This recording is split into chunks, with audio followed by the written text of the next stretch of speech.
Today, the roaring 2020's and speculative stupidity.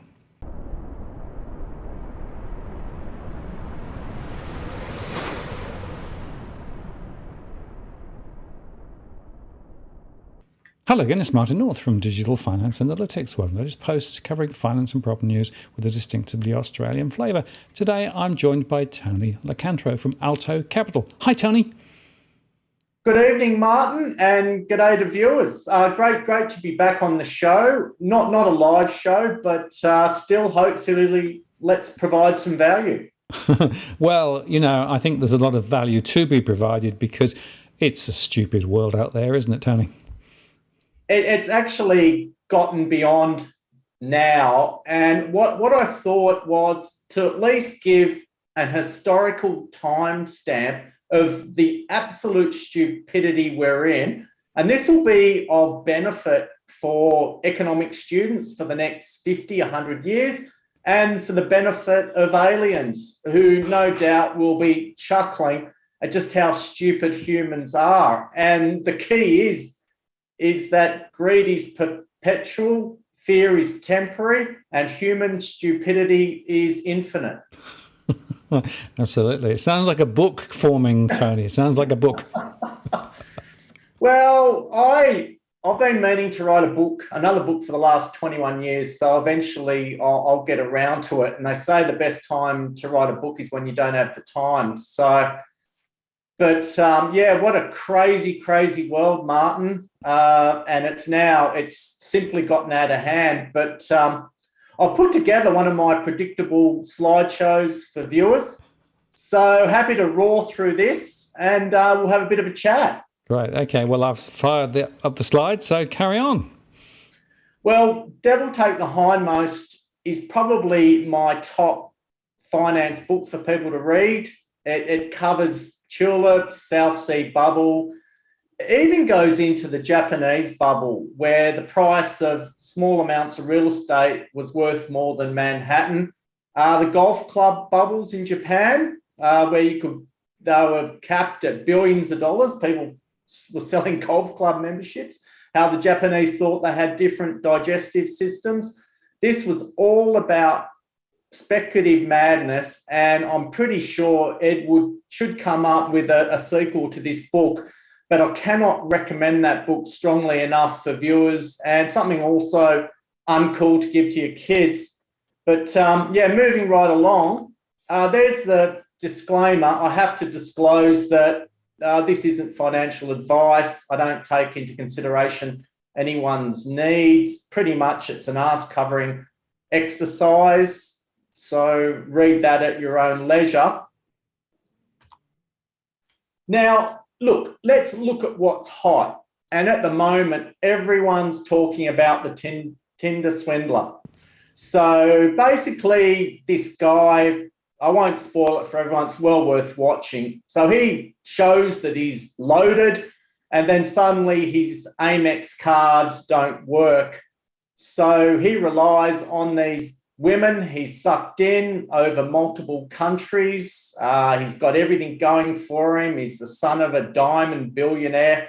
He smokes cigars. He's got a private jet, Lambos, that Tommy Hilfiger look. And that is really what's top of the pops at the moment. Everyone's talking about it, but sadly, this game could be up for a while because no doubt a lot of women have watched it. And as soon as you say, honey, my credit card's frozen, they're going to run. But a good chuckle. And I guess, if a billionaire asks you for a loan, you should be running. And on the right, I think that picture speaks for itself, really. Unbelievable the scams we've got happening in crypto. And these extend from the blue chips, Bitcoin, Ethereum, down to the Squid Game scam where the creators are simply pissed off with the money. So, that picture really shows the madness of what we're going through at the moment. And that's a great picture of her.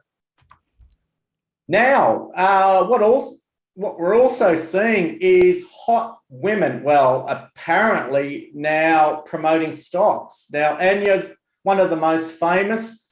She runs multiple trading screens. It looks like the flight deck for an A380. But all she does really is put down stock codes to watch, and people get attracted to the codes. They start to research them.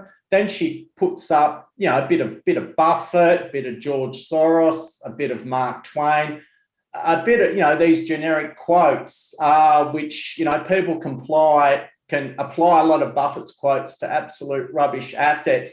And on the right, there's a photo of her, and apparently she's still got bad habits. But I think, judging by the number of followers, men get really sucked in by this. And it's one of the oldest tricks in the book, but this is really starting to explode now.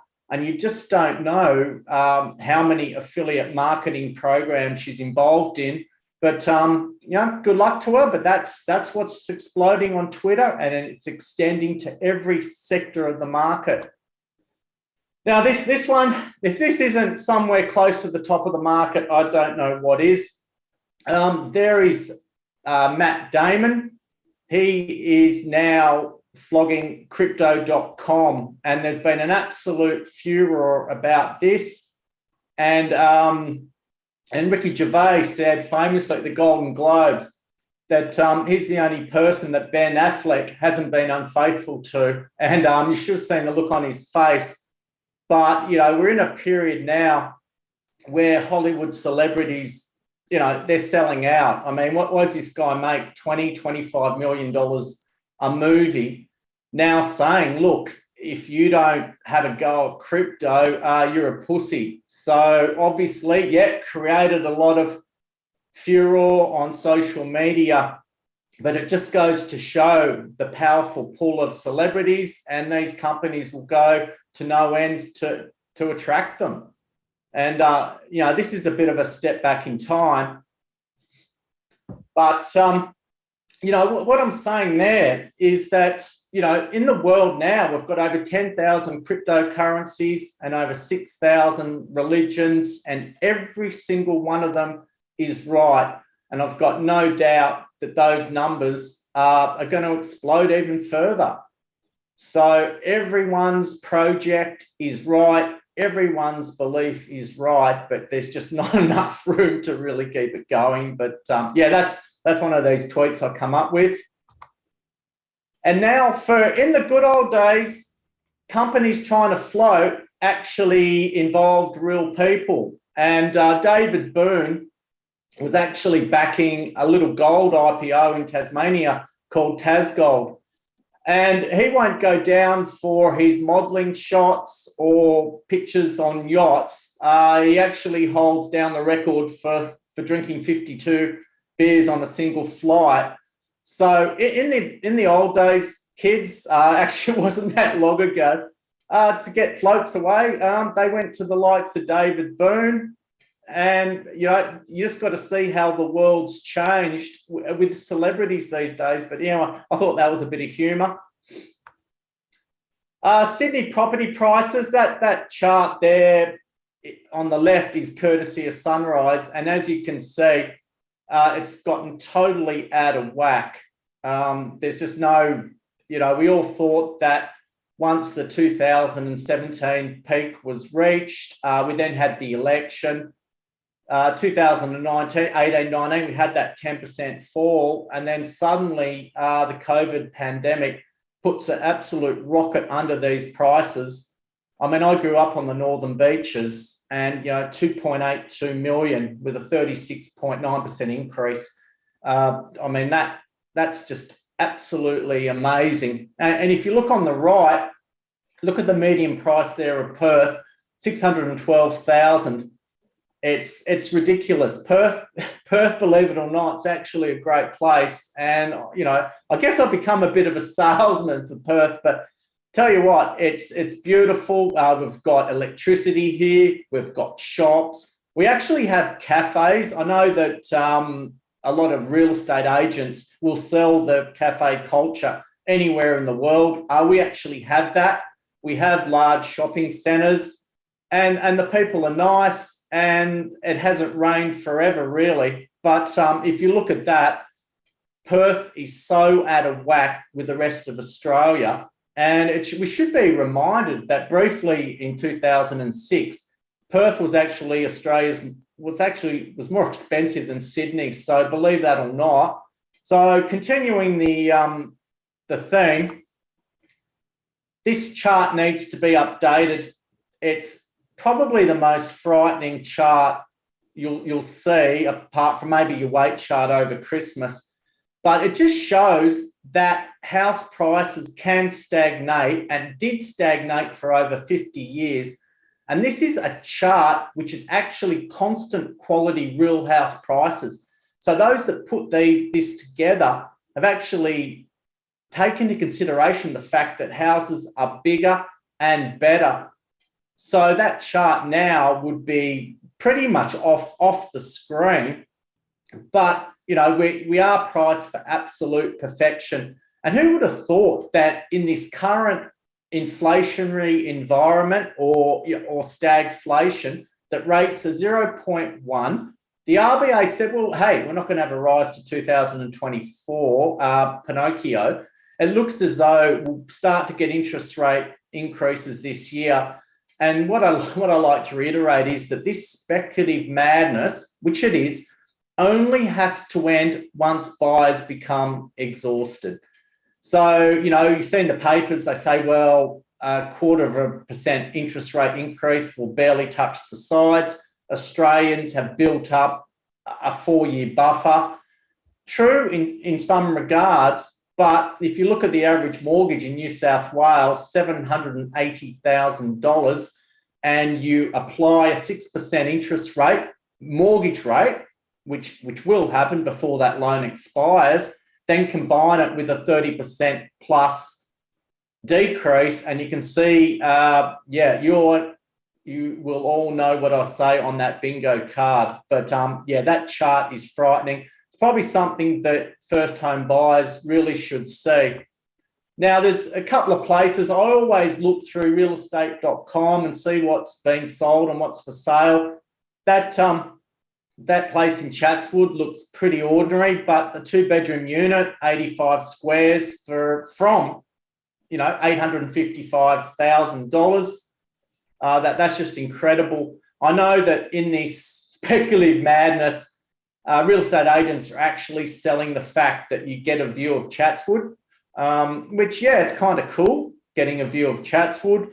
Also, water glimpses, anything like that, close to cafes, close to shops, close to any railway station. All these real estate catchphrases really get discounted when we start to see prices subside. There's another one there, Emerson Park, which is heading towards Broken Hill. Quite a long drive to the beach, or, I use Bondi or Manly or the CBD. Tiny block of land relative, a 4-bedroom house going for $955. And let's stick with the Perth salesman pitch. So there are 2 places you could buy in Yokine. Yokine is a suburb north of Perth. It's about 6 kilometres from Yagan Square, which I regard as the cultural centre of the Perth CBD. You're about 8 kilometres from the Karrinyup Shopping Centre, which has just been fully redeveloped. You've got choices of 2 beaches within 10 kilometres, and you have everything you need, great transport links, great tree-lined streets, friendly place to live. But pretty much in this madness, you could sell the median Sydney house for 1.6, buy the one on the left to live in, invest on the other one, and put $500,000 in the bank and enjoy life. But, in this madness, people become accustomed to much higher prices. They then become complacent, and they think it's actually the new norm. But when you sit down and actually think about it, you suddenly realise that 15, 16 times price to income, regardless of where interest rates are, is ludicrous. And once it starts to fall, everyone will say that they spotted it. So again, I'm being a bit picky and choosy on these places, but Treeline Street, 6 kilometres from beautiful river, Kings Park. Yeah, I'm sorry, guys, I am a bit of a purse salesman, but that just goes to show how out of whack Sydney and Melbourne have become with the rest of Australia. Now, here's an article which was put up by Cookie Boy, formerly Cookie Boy, which is now the Pope, saying that the quick reno people are getting themselves in trouble. And I see this, apart from interest rates and the bank of mum and dad trying to call in their loans or sell to avoid their problems, this is a real issue in that prices have been driven up through the lack of supply of properties, apparently, and the lack of tradesmen and the ability to get these things done. And in that article, they're now starting to see unfinished houses, shelves of houses on the market, and surely the buyers would realise that there are massive delays for tradesmen and will step back in the market, and then suddenly you're staring at massive losses. But I think out of this speculative frenzy, as I like to call it, renovate, flip, is certainly getting risky, and it's just another way for people to try and make money in the real estate cycle. And towards the end, it's just like trying to pick up lithium or vanadium leases on the moon or Mars. It just gets ridiculous. And I see this as one of the major risks, and probably is something not a lot of people have thought about. So there's, I took that picture. That's the car I recently sold. This was something I enjoyed driving around in. It did have that faded marble wash look. This car had a lot of character. I just could drive around Perth. No one would really recognise me. They'd think, who's this bozo driving it? But what I've done is starting to sandbag our finances. And this car, despite how beautiful it is and the fact I could turn this picture into an NFT, which is what I'll mint this picture a bit later. But I think, now's the time to look at what's a financial liability for this. The cost of taking a trip to the tip or a curbside, it was $300-400 a trip. But as much as having an old car, it was fun to drive. You could bang it. Anyway, man, that sounds terrible. But I just think that's something people should do. And there is actually a message behind that photo, and that is get rid of anything that's costing you money. And as I like to say to people, something is sentimental only when you can afford to hang on to it. So anyway, food for thought. Now, we all know the world's gone absolute crazy when a TikToker can do that. I guess there's one born every minute. And I think that's an ideal snapshot of just how crazy the world has become. Mind you, it was just over a month ago, so no doubt there's something even sillier happening. And on the right, I think, sadly, once we wake up, we get the hangover. I think Imodium's going to be the next bubble. That's a bit of a running joke I use, but I think it's going to happen. And already we're seeing it in a lot of sectors that are overpriced. Tech stocks have been hammered, even though there's been a slight recovery, but a lot of overpriced assets are now starting to see buyers retreat. There doesn't have to be a pin, and that's where we're heading, unfortunately. So how do I get back to reality?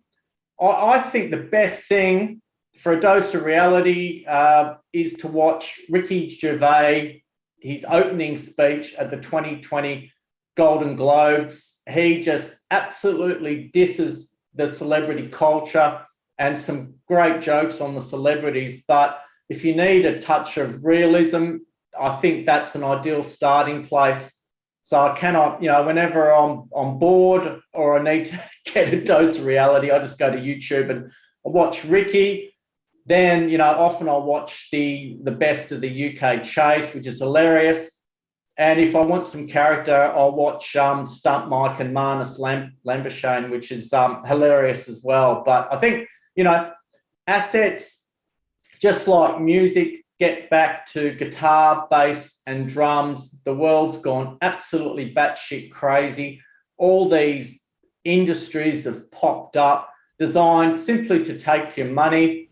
Again, we're going to see a lot of financial trouble. We're going to see small businesses struggling. We're going to see interest rates going up. And I think we're heading for some really difficult times. And I think the Roaring 20s are going to morph into the raging 2020s. So anyway, and what I've done is I thought, well, I'm never going to sell out. I'm never going to develop gimmicks. How can I make $1 million? So what I did, I went through some of my 2022 predictions and I took a multi to win $1 million. So I've got Labor to win. I don't think Jenny Morrison really hurt her election chances last night on 60 Minutes. I think her husband, Scott, would make an excellent busker with the ukulele. He's kind of in the vein of Eddie Vedder. Brisbane to win the AFL. I thought, why not? They look good. They just got pipped of making the grand final. Melbourne Storm to win the NRL, and a horse I liked last year in the Melbourne Cup, Floating Artist. I took all that, bundled it up, and instead of showing off my abs, six-pack going on Married at First Sight, I'm going to stick with a traditional bet. I'm not actually a gambling addict, but anyway, I've put my money where my mouth is. And it is Valentine's Day. So I've promised a bit of a shout out to my partner who keeps me fairly level-headed. I don't run by any of my slides with her. I just show her once it's done. She puts up with my economic commentary, my bad jokes, and really supports me. And I think, hopefully it's going to be family that digs together when things get tough, because it's just been an absolute binge. It's as if Australia has feasted on a KFC family bucket and then suddenly someone hands you a zinger box, and you just can't get, once you're drunk, it's hard to keep the momentum going. And I think sadly, whilst a lot of this slideshow and presentation has been tongue-in-cheek, there is a real serious side, and the real shame will be once all we need to do is get back to some normality, and we've got all those people over-leveraged in overpriced and or worthless assets. But there's some virtual roses. Could have got the real ones, but probably at a cost of about $2,000. And that's all, folks. Tony, very good. Thank you very much. And look, behind the humour, there are some really, really important messages here, isn't it? I mean, we have gone into the realm of absolute stupidity, and wherever you look, things are overpriced, less so in Perth. But the other point there is, it's very interesting how now a lot of people are hanging on the skirts of those who are actually driving assets. So I'm thinking of some of the crypto players, with EFTs in crypto land, and I'm thinking of some of the atomization of property and trying to get more people to buy bits of property. I mean, what you are seeing now is right at the end of this stupidity is a proliferation of get-rich-quick strategies wrapped around the big stupidities of all, which is property prices are too high and stocks prices are too high. This is, I think, to me, a sign the end is close. Absolutely. And it's like the ideas man from the castle, or remember Henry from Neighbours. They always come up with brilliant ideas to get rich quick. I've seen it. It's gone from simple to rather complicated, but now pretty much revolves around sex because it sells, it sucks people in. You've got lots of scams happening. But now you can buy a piece of something. You look back at bricks where you could buy, part of a house, a small share in a house. And there's quite some creative people that can create these financial products where you can get into, it's like an afterpay for houses. So I know we've rung the bell quite a few times, but I think COVID's just exacerbated. And I think it's going to make things a lot worse. But the trend can turn very quickly. And we've seen it in tech stocks. We've seen it in the buy now, pay later, or don't pay at all sector. It can turn very quickly. Absolutely. So do you think that we are going to ride this down slowly, or do you think it ultimately is going to bubble up and then we're going to have a severe crash? I'm thinking that there are people out there saying stock markets are overvalued by 50 to 60%. They'll come back. Property prices are overvalued by that much. There are other people saying, no. Central banks will be able to keep the ball in the air, and there's still fair value out there. Which end of the spectrum are you? At the moment, I look at the S&P 500 and the Dow in particular. They're overvalued. They're not NASDAQ or Japan 89.90 overvalued. A lot of the tech stocks, you've seen Meta, Netflix get absolutely smashed. You've seen a number of tech stocks in Australia cop it as well. So a lot of stocks and markets have been undergoing some pretty nasty corrections. And I think Meta's, which was Facebook's correction, was about 26%. And about 20% for Netflix. And people saying, okay, the subscriber growth has slowed. Now you've got all these options. So I think a lot of markets will start to break down without much fanfare. What I've done, I was a bit naughty. And when I bought my house, I sold a lot of my BBUS and some BBOZ. It was probably a moment where I should give myself an uppercut, Martin.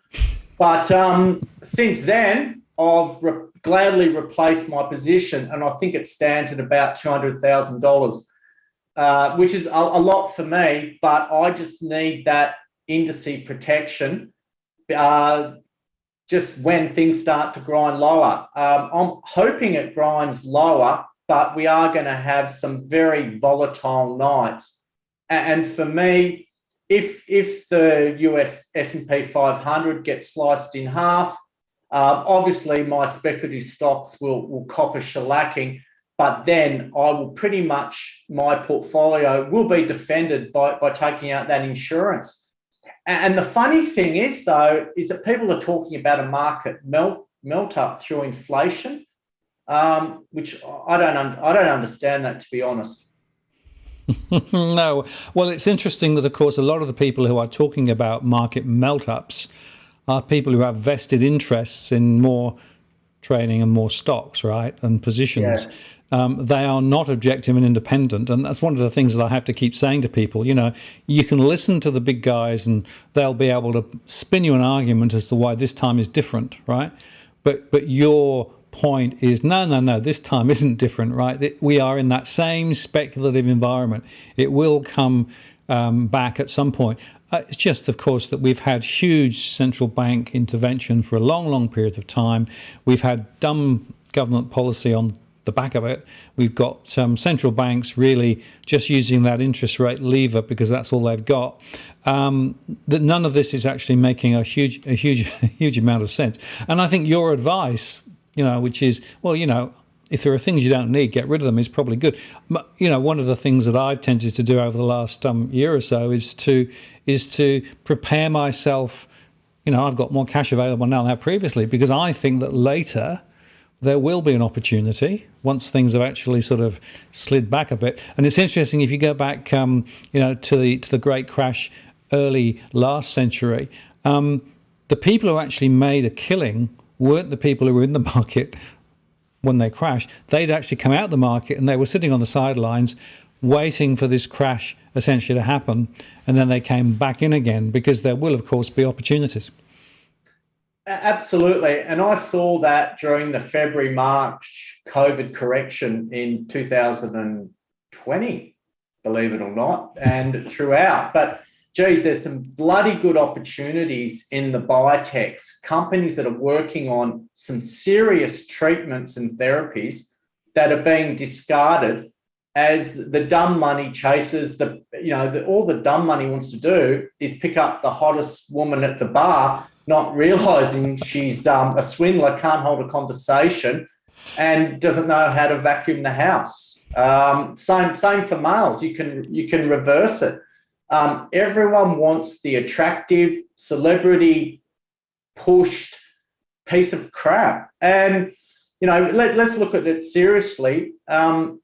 Once you come out of this debt-fueled binge and you sober up, you actually realise is that how can Sydney, Melbourne house prices be priced like Japanese stocks in 1990? How can it possibly happen? And then people say, well, this time is different. Yes, you're right, Martin. They're the four most expensive words in history. And as we know, the three are I love you.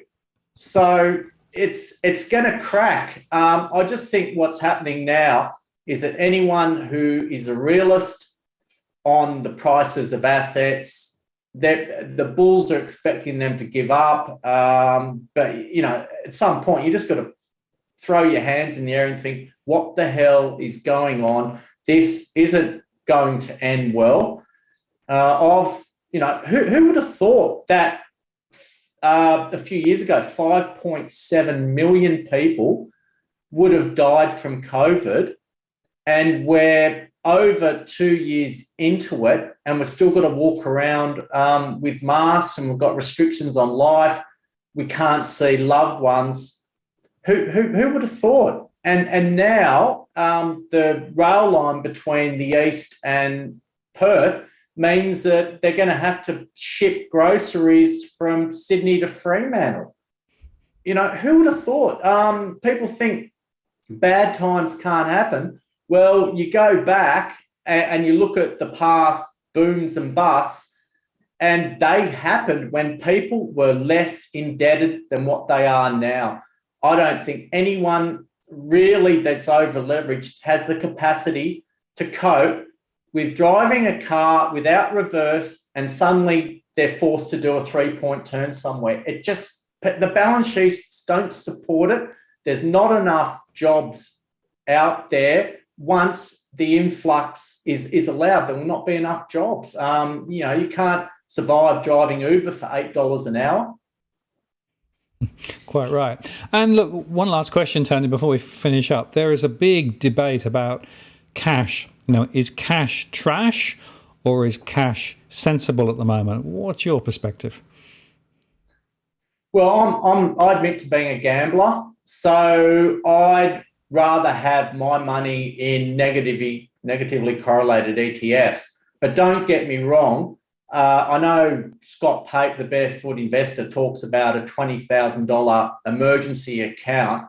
I'd like to think that you're going to need somewhere north of that really to feel any comfort, because unless you have a niche, unless you have the ability to repay your debts once interest rates increase, it's going to get pretty ugly.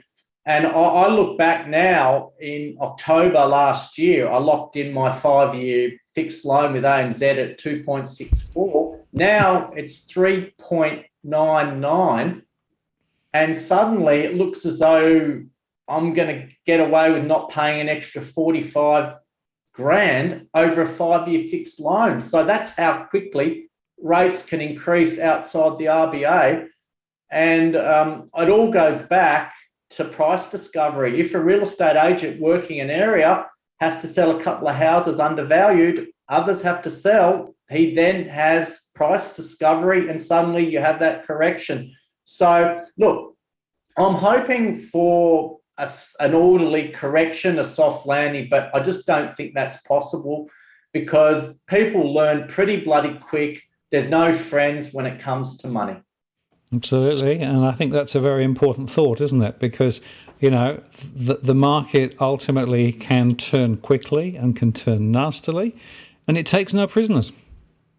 No, it doesn't. And all the people, all your online friends suddenly disappear, just like the private jets, Lambos, and Hampton's lifestyle does when you're dating a scam artist. So, anyway, this is a great timestamp in history. Hopefully, my kids will say, hey, geez, Dad was right eventually.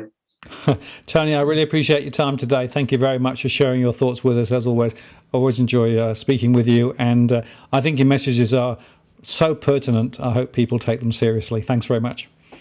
Always a pleasure, Martin. Thank you. Take care.